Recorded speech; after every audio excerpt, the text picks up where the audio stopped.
अभिवादन स्वीकार कीजिए दोस्तों। उनके ख़त और आप की 118वीं कड़ी 118th एपिसोड में आप सबका हार्दिक अभिवादन, अभिनंदन, स्वागत और आभार। आज के ख़त का टाइटल है साधना का मार्ग। ईश्वर के रास्ते में जो बातें भी आती हैं वो सब हमारे भले के लिए ही आती हैं।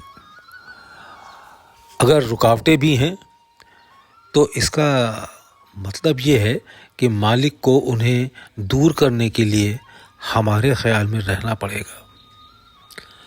तो फिर इससे अधिक हमें और क्या चाहिए कि मालिक का ख्याल हमारी ओर रुजू हो।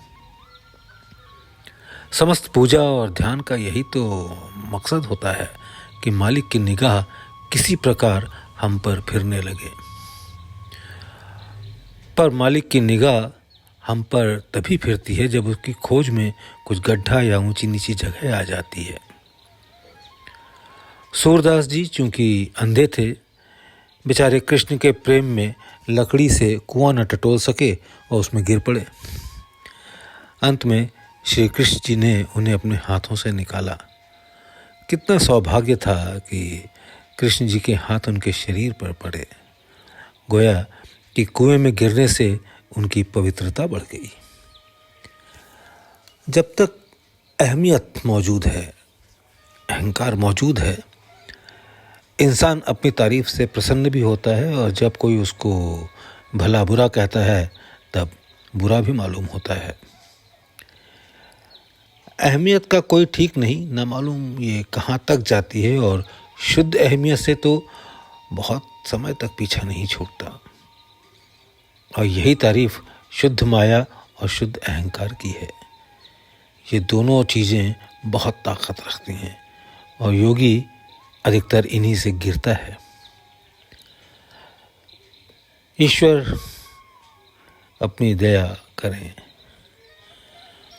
एक बात मैं तुमको और बतलाता हूँ कि मान और अपमान इन दोनों से हमें कोई संबंध नहीं रखना चाहिए। अपमान तो बहुत शीघ्र छूट जाता है, लेकिन भाई मान का तोड़ना सच में ईश्वराधीन है। जब ईश्वर की हमारे ऊपर पूरी कृपा होती है तभी पीछा छूटता है। फिर भी जब तक शरीर मौजूद है कुछ ना कुछ अवशेष शेष रह ही जाता है। मैं अपनी कमजोरी भी लिखता हूँ। जब मेरी कोई तारीफ करता है तो मेरा मन बड़ा खुश हो जाता है, लेकिन ये बात ज़रूर होती है कि एक तो चित्त मन बहुत कम प्रसन्न होता है और दूसरा अगर होता भी है तो मुझे ये अनुभव नहीं होता कि किसकी तारीफ हो रही है और खुश कौन हो रहा है। हम जब अभ्यास शुरू करते हैं तो हमारी निगाह मालिक पे रहती है और अपना रिश्ता फिर से बंदे का हो जाता है। अब तो बंदगी की डोर मालिक तक हमने इस हद तक पहुंचा दी है तो उसको खबर होने लगी कि कोई उसको याद कर रहा है। गोया अब वो तुमसे मुखातिब होने लगा, और जब वो मुखातिब होने लगा तो उसके पास क्या था? बेपरवाही विशेष रूप से, और वो असल चीज़ जिसके कारण वो मालिक बना।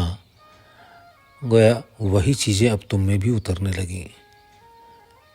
मतलब तुम्हारी भी हैसियत कुछ न कुछ वैसी ही बनने लगी। थोड़ी बहुत निस्बत तुम्हें भी आने लगी, या यूं कहो कि उसकी झलक बहुत कुछ अब तुम में भी पैदा होने लगी। अब क्योंकि तुमने बंदा होने का रिश्ता लेकर उसकी याद की है, इसलिए तुम्हारी चीज़ भी अब उस तक पहुंचने लगी। और जब तुम्हारी चीज़ उस तक पहुंची, वही बंदगी और वही भक्ति का ख्याल, और ये चीज़ पहुंचती ही रही यहाँ तक कि तुम अपने को भी भूलने लगे। जब ये हाल हो गया तो वो चीज़ चूँकि उस तक पहुंच चुकी थी, यानी बंदगी और भक्ति का ख्याल, अतः तुम्हें ये मालूम होने लगा कि स्वयं अब तुम्हारे ख्याल में है। अतः तुम्हें ये मालूम होने लगा कि वह स्वयं अब तुम्हारे ख्याल में है।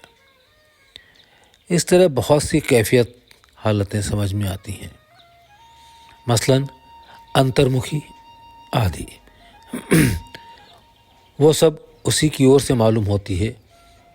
इस प्रकार भक्ति का एक नया अंक खुल जाता है। तुमने अक्सर ये लिखा कि शरीर पिघल पिघल कर बहता है।